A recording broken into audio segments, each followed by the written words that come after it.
मान्य श्री शासन मंडली अध्यक्षुलु मान्य श्री शासन सभापति गौरव शासन सभ्युलु गौरव शासन मंडली सभ्युलु अंदरिकी ना शुभाभिवंदनमुलु ముందుగా రాష్ట్ర శాసన సభకు ఎన్నికైన మీ అందరికీ నా శుభాకాంక్షలు. అందరికీ స్వాగతం సుస్వాగతం. సుస్థిరత నిజాయితీ అభివృద్ధిని కాంక్షిస్తూ రాష్ట్ర ప్రజలు విజ్ఞతతో తమ ఓటు వినియోగించారు. మాజీ ముఖ్యమంత్రి పెద్దయిన స్వర్గీయ శ్రీ ఎన్టీ రామారావు గారు ప్రజాస్వామ్యంలో ప్రజలే దేవులు అన్నారు. ఆ మేరకు ప్రజాసేవయే ప్రధాన లక్ష్యంగా రాష్ట్ర ప్రభుత్వ పాలన కొనసాగిస్తని హామీ ఇస్తున్నాను. The decision to bifurcate the United State of Andhra Pradesh and the manner it was done has left behind a deep sense of disappointment and a trail of bitter memories.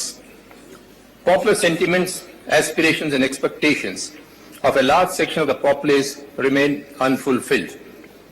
Unscientific way of bifurcation has also left a deep scar on the psyche of Telugu people.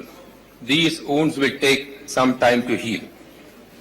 A large section of populace perceiving exclusion does not augur well for the polity. The discords and inconsistencies relating to distribution of assets and liabilities, allocation of power generating units, procedure adopted in the distribution of personnel and in demarcation of boundaries warrant a relook to fulfill the aspirations of the people. A more consistent principle and a certain uniformity of basis on the apportionment of debt, power sharing, issues in the field of education and more equitable distribution of cadre is the call of the hour. Telugu speaking people have witnessed a turbulent history of state demarcation, and the current reorganization is yet another deep scar on their heart and sentiments. Telugu people had to shift out of Madras to Kurnool for self-identity and then to Hyderabad on linguistic basis. Now the people of the present state of Andhra Pradesh are without a capital to name. The instability of the political geography has repeatedly pushed the Telugu people away from the path of development and progress. The provisions made in the AP Reorganization Act 2014 for the development of the state of Andhra Pradesh are wholly inadequate and cannot compensate for the loss of opportunity and will leave the state severely disadvantaged. Income generation, employment opportunities, health and education institutions, R&D and training facilities, and the social infrastructure are significantly short of the requirements of the new states in its endeavors for development. The division is yet to address the vital issue of a new capital, which has also created an avoidable uncertainty. Unified Andhra Pradesh, where second generation reforms were initiated during 1995-96, had for almost a decade rigorously pursued economic reforms for stepping up economic growth and alleviating poverty. In the mid-90s, there was a breakthrough in the information technology and significant strides were made during this period in respect of participatory management of land, water and forest resources. Women's self-help groups and the DWCRA of the then state of Andhra Pradesh were a global success story, which through social mobilization, community empowerment and capacity building became critical in the poverty eradication strategy. These initiatives earned a great name for the United Andhra Pradesh as a harbinger of economic reforms and have led to increased expectations both within the country and abroad. However, this massive movement started fading away rapidly since 2004 due to lack of hand-holding support from the government. Sadly, the last decade has also witnessed several lost opportunities on the fiscal front for the state, particularly in the domain of allocation of natural resources and failure in optimizing the public finances, as well as arresting leakages of public revenue. A large section of people perceive that large-scale corruption has hindered the process of development in the state. These have hindered the development of the state and are truly missed opportunities. Failure to evolve and adhere to robust systems will have a telling impact on governance. Fiduciary responsibility is an obligation cast on every government, which is expected to function as a true guardian of public interest. My government intends to look into all the above deficits as well as failures relating to public policy and functioning of the government in several domains such as allocation of natural resources, land, forest, wealth, minerals and mines, graft in public works, particularly in areas of irrigation and SEZ, and will take all necessary corrective steps and take the processes to a logical conclusion to ensure compliance to public accountability. A cabinet subcommittee has been constituted to review the decisions of major investments taken by the previous government in above such cases. In order to make people understand the severity of the financial and opportunity loss during the last decade, my government has decided to bring out white papers on key sectors. The white paper will critically examine the status and performance under important social and economic parameters pertaining to human resource development, infrastructure and industries, irrigation and agriculture, power and resource mobilization sectors. Public would have an opportunity to judge on merits the issue and draw conclusions for the contributing factors that have impacted public exchequer adversely. The process of bifurcation, coupled with frittering away of resources and malgovernance, have deeply impacted the state and its finances, which are in disarray. The United State of Andhra Pradesh has been a revenue surplus state as far as non-planned expenditure is concerned. The non-planned revenue is concerned. Unfortunately, the division has made the residuary state of Andhra Pradesh a revenue deficit state on non-planned account by an order of more than 15,000 crore. The liability on account of salaries and pensions has jumped from nearly 52% to 73% of the state's own revenue purely on account of division. The state lacks with reasonable resources for a meaningful plan outlay.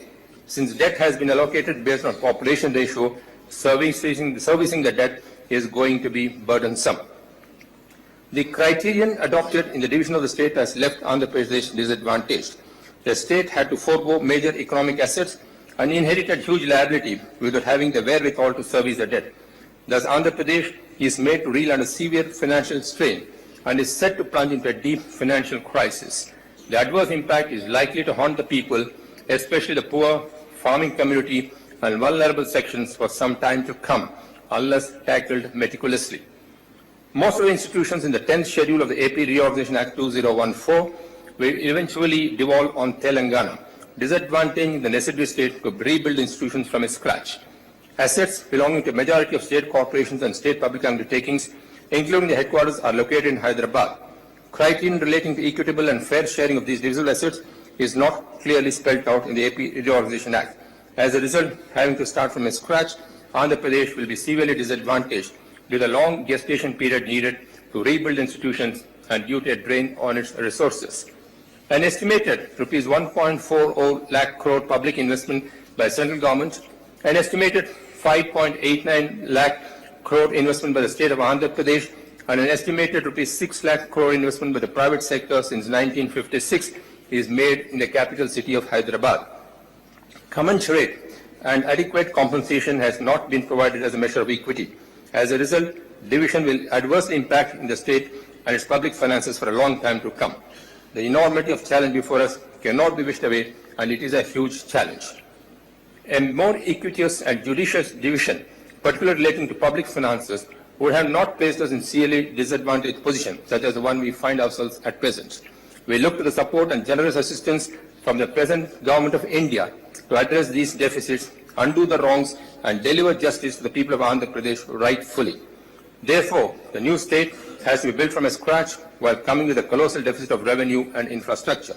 I am sure that you will all agree with me that it would not be easy for the new state of Andhra Pradesh to manage a massive resource gap. The construction of Andhra Pradesh is possible only with continued liberal financial and moral support of the Government of India till a level playing field is achieved. The Government of India has to step in to redeem the situation and assess the critical needs of the new state in order to survive and grow on par with neighboring states. Government of India has to create a level playing field for the growth and development of Andhra Pradesh with appropriate liberal financial assistance and policy support, apart from ensuring immediate commencement of various institutions and infrastructure projects presented in the AP Reorganization Act. This support should be extended till such time the state of Andhra Pradesh is able to generate income and provide all the facilities to its citizens on par with developed states in the country. My government, among other financial proposals, will request the Centre to provide a special grant of over rupees 15,000 crore to be provided in the ensuing union budget for the period June 2014 to March 2015 to bridge the non-planned deficit that is certain to rise because of a possible disruption of revenue accruals as a result of states' bifurcation, and the additional commitment on account of pay revision to the government employees. This may need to be continued till a level playing field is achieved. The central government should hasten up the process of according the status of special category state to Andhra Pradesh. 9 coastal districts of Andhra Pradesh are extremely vulnerable and adversely affected by cyclones, while the remaining 4 districts fall in the rain shadow areas like districts like Anantapuram, which has the second lowest rainfall in the country. These extreme climatic conditions require social investments and attention.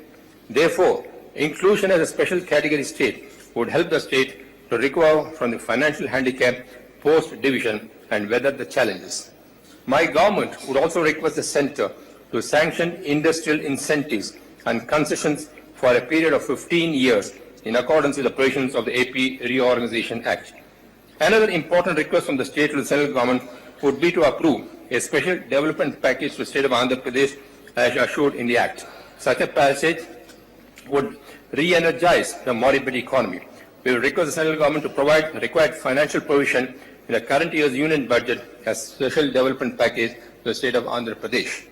In addition, a special grant of over 8,600 crore would be sought as additional central assistance from the centre to finance critical development projects that are currently under execution and for meeting the important development needs that have risen as a result of division. Related issues like relaxation of the FRBM, relief from repayment of GYI loans, assistance for new capital city, key infrastructure, execution of Polavaram irrigation project, institutions and infrastructure projects for Andhra Pradesh will be posed to the centre for a quick and positive support. With the announcement of the capital city still remaining uncertain and the new state of Andhra Pradesh facing a number of issues of basic infrastructure, employees, severe financial stress, mounting physical deficits and other pressing issues, we need to start and move forward. My government is determined to fulfill the promises with determination, public support and Government of India's contribution. We recall and draw inspiration from instances of Japan recovering from the horrifying devastation after World War II. Singapore amazingly evolved from a small fisherman village to an exemplary developed state, and many more. Their new state building exercise will be a people's movement of state construction. In fact, you may be aware that people across the globe have started contributing liberally and voluntarily for the construction of the new capital. My government fervently appeals to the people of Andhra Pradesh to work for the noble cause without any political agenda. My government will make all-out efforts to bring harmony among all the Telugu